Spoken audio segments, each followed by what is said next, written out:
او کته وایي چې په دې منځونو دعاګانو کار کیږي سن 1948 کې د اسرائیلو دومره غونې حکومت جوړ دی دومره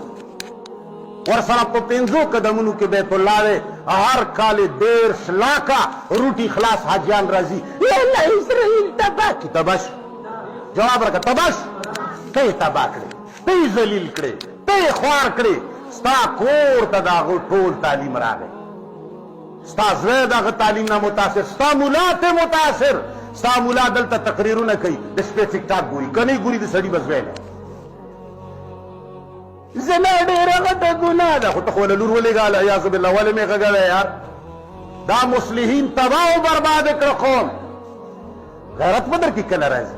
نیک شی یو بل سره اتحاد وکړئ اختلافات ختم کړئ دا وړې خبرې دغ سره مې په دې نه لګي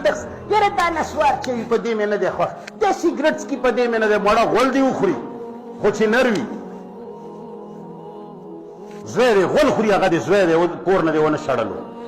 ورور دې حرامي دی کور نه دې ونه شړلو او بل مسلمان کې دومره غونې خبره ده ستا ورسره نه لګي یو شی متحد شی دې قرآن تلاش کې قرآن د منځونو د رجوع د حجونو کتاب یوازې نوې خلقه خوار شوی ذلیل شوی نور روان یې تباه کېږي او که څوک درته ووایي چې په دې الله